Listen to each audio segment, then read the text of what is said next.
बढ़ते आगे, सीधा रुख बड़ी और महत्वपूर्ण जानकारी की ओर करेंगे। बीएमसी चुनाव में बीजेपी की बल्ले बल्ले। आपको बता दें कि चुनाव से पहले 5 प्रत्याशी यहां पर निर्विरोध जीत हासिल कर चुके हैं। कल्याण, इसके अलावा डोंबिवली, पनवेल से वो बीजेपी यहां से जीती है और धुले और भिवंडी से भी निर्विरोध जीत यहां पर मिली है। आपको बता दें कि 30 दिसंबर नामांकन की अंतिम तारीख थी। तो इस वक्त बीएमसी चुनाव से जुड़ी ये बड़ी जानकारी, सीधा रुख करते हैं।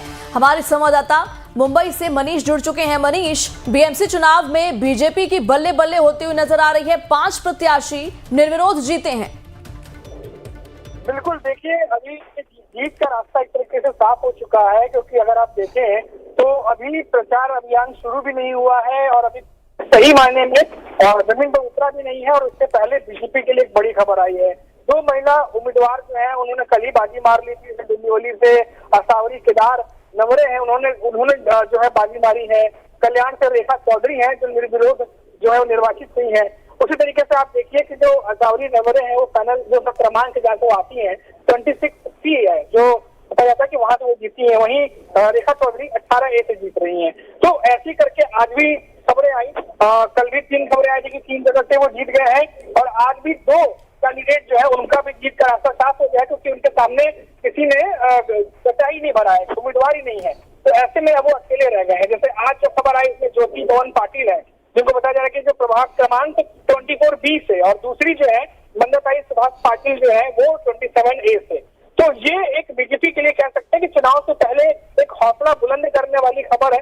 और वहीं अगर हम देखें तो इसके उलट अगर हम देखें तो विपक्ष में कुछ इतना ज्यादा उस तरह की खबर आ नहीं रही है। आप देखिए कि कांग्रेस और वंचित बहुजन आघाड़ी जो गठबंधन में लड़ने की तैयारी कर रही थी, कल खबर आई कि 16 जो सीटें थी उस पर वंचित बहुजन आघाड़ी ने उम्मीदवार ही नहीं उतारे।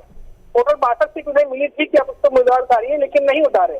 तो ऐसे में एक बड़ा ही अजीब सी स्थिति जो है इस समय दोनों गठबंधनों के सामने बनी हुई है।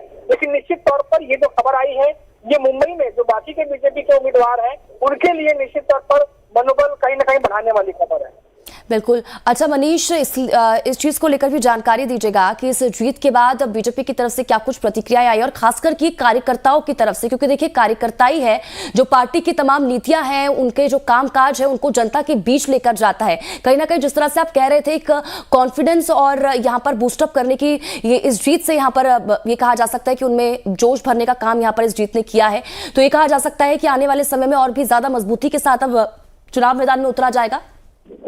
बिल्कुल, देखिए अभी मैं आपको बता दूं कि जो पूरा महाराष्ट्र है उसमें 29 नगर निगमों के चुनाव हैं। उसमें से जो कल्याण डोंबिवली है वो उनमें से एक आता है, जिसमें 122 सीटों के करीब में जो है पूरा मुकाबला है। ऐसे में जो मुंबई की जो बीएमसी चुनाव है, ऐसे सटा हुआ इलाका है कल्याण डोंबिवली का। तो वहां जब इस तरह खबरें आती हैं तो निश्चित तौर पर कार्यकर्ताओं का मनोबल बढ़ता है। और बीजेपी के अंदर भी जब हमने बातचीत की है तो बीजेपी पहले ही कह रही है कि निकाय चुनाव में उनके हौसले बुलंद हैं, क्योंकि विधानसभा चुनाव जीतने के बाद निकाय चुनाव में भी बीजेपी ज्यादा सीटें जीती थी।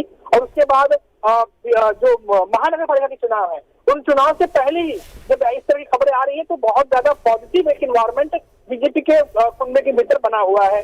तो ये बड़ी ही दिलचस्प की बात है, क्योंकि लड़ाई से पहले उम्मीदवारों के अंदर जो है वो जोश भरा हुआ दिखाई दे रहा है। ठीक है मनीष, इन तमाम जानकारियों के लिए आपको बहुत बहुत शुक्रिया। और लाइव टाइम्स पर खबरों का सिलसिला लगातार जारी है, बने रहिए हमारे साथ।